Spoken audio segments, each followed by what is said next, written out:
Si penjaga kios berlari sekuat tenaga berulang kali dan bergantian memperkosa Siti Arya.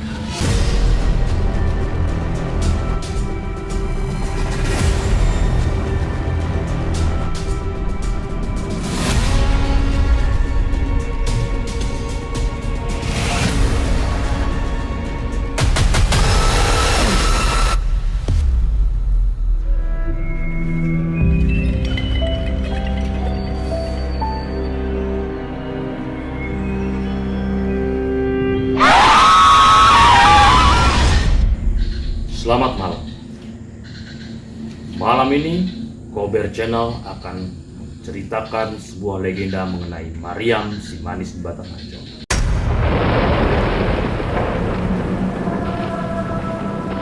Mungkin lo semua taunya si manis di Batang Ancol itu bernama Maryam. Tapi lo semua salah. Karena nama sebenarnya dia adalah Siti Arya. Siti Arya itu lahir di masa penjajahan pemerintahan kolonial Belanda.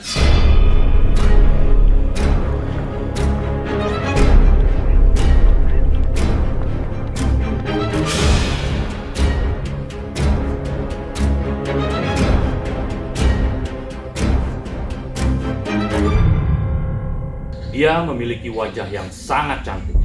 Banyak laki-laki yang mengincar dan mengejar-ngejar dia. Dari yang muda, bujangan, tua, kakek-kakek, miskin, kaya, bahkan yang bangsawan pun ikut-ikutan mengejar dia. Tapi Siti Arya sudah memiliki cintanya sendiri. Laki-laki tersebut gak ada yang mau tahu. Mereka tetap mengejar dan berusaha ngedapetin Siti Arya apapun caranya.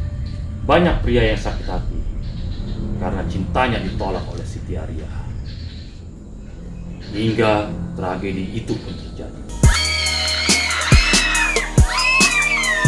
Kala itu Siti Arya berjalan pulang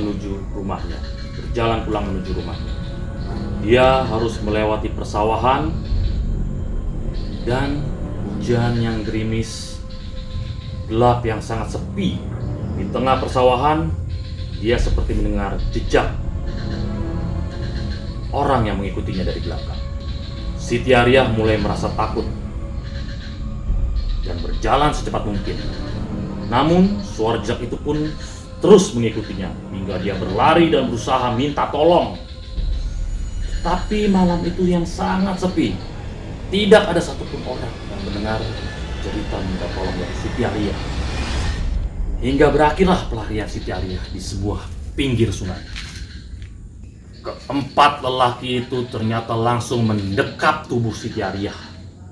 Siti Arya mencoba meronta sekuat tenaga. Tetapi apa daya, kekuatan seorang perempuan dibandingkan 4 orang laki-laki. Para lelaki itu memegang tangan Siti Arya, mendekap mulutnya, dan mereka berulang kali dan bergantian memperkosa Siti Arya. Siti Arya tidak bisa menolak, tidak sanggup melawan. Jahatnya lagi, setelah mereka puas memperkosa Siti Arya, mereka berencana untuk membunuh Siti Arya karena mereka takut kelakuan busuk mereka tercium oleh masyarakat setempat.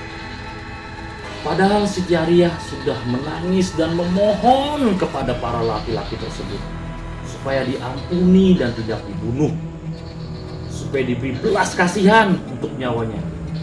Tetapi para laki-laki tersebut sudah tidak peduli dan tetap membunuh Siti Arya dengan kejinya. Jenazah Siti Arya pun dibuang di sungai Ancol tersebut.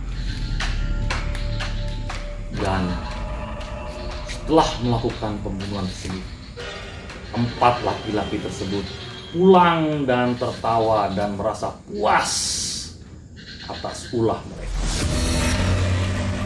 Dan semenjak itu,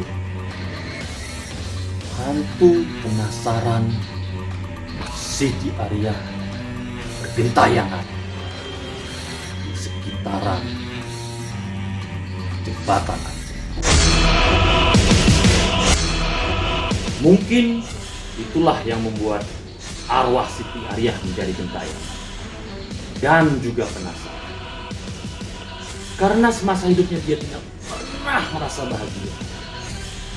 Wajahnya yang cantik justru menjadi kutukan, justru menjadi malapetaka buat dirinya sendiri. Penampakan pertamanya dikisahkan oleh seorang pendayung kapal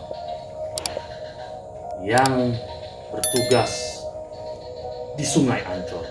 Tepat tengah malam, sang pendayung perahu tersebut sedang terngantuk-ngantuk karena tidak ada penumpang yang datang.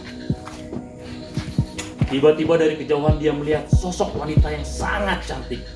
Pendayung perahu itu pun sangat senang melihat ada penumpang. Ketika perempuan itu datang, pendayung itu bertanya, "Mau kemana, Neng? Mau nyebrang?" Perempuan itu hanya diam dan menaiki kapal tanpa mengucapkan sepatah kata. Pendayung itu tidak peduli.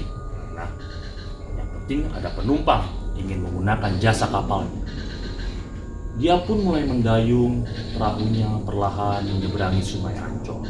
Dia mencoba berkomunikasi dengan perempuan itu dengan bertanya basa-basi seperti, "Sudah malam kok masih keluar? Masih ada di luar rumah, mau kemana?" Tetapi perempuan itu hanya diam, duduk, dan menundukkan wajahnya. Perahu terus berdayung, berjalan dengan pelan. Dan ketika sudah hampir sampai di seberang,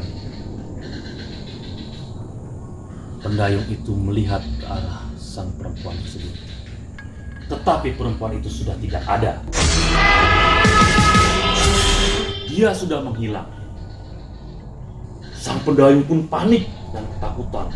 Dia berusaha mendayung perahunya secepat mungkin hingga sampai seberang, lalu segera melompat dan meminta tolong kepada warga sekitar.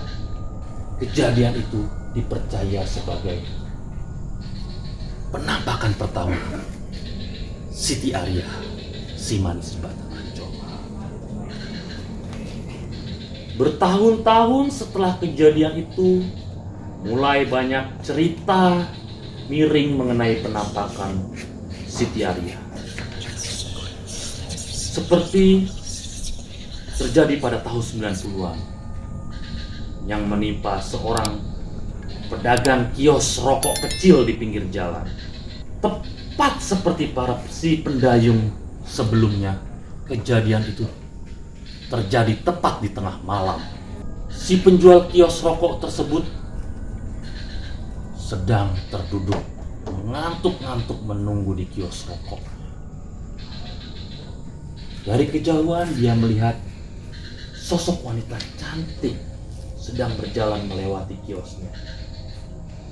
Tetapi ketika berada tepat di depan kiosnya, wanita cantik itu hanya lewat. Namun aroma kembang Kamboja tercium sangat pekat. Si penjual kios rokok itu tidak menaruh curiga sedikit pun.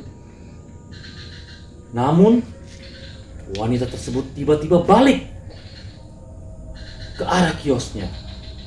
Oh, si penjaga kios tidak menaruh curiga dan dia senang ada pembeli datang. Sampai tepat di depan wajah si penjaga kios, mungkin hanya berjarak sekitar 60 cm.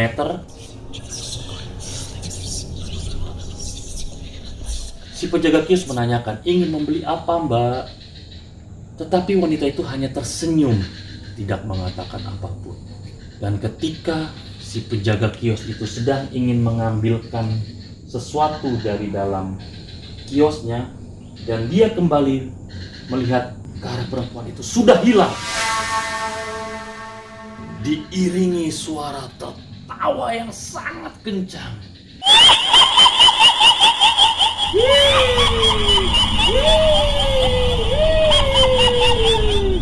Yeah! penjaga kios berlari sekuat tenaga. Kabur. Teriak minta tolong. Tapi malam itu sangat sepi. Dan dia terus berlari. Suara tertawa itu mengikuti dia dari belakang. Semakin kencang. Dan dia juga ikut semakin kencang berlari hingga terjatuh. Bangun. Terus suara ketawa itu mengikuti dia terus. Hingga akhirnya si penjaga kios itu sudah tidak sanggup berlari dan pingsan di pinggir jalan. Esokan paginya, warga berkerumun membangunkan si penjaga kios tersebut. Ketika dibangunkan, dia masih histeris, teriak ketakutan, tolong. Seperti mengalami trauma. Dan warga setempat mempercayai penampakan itu merupakan penampakan dari si manis jembatan Ancol.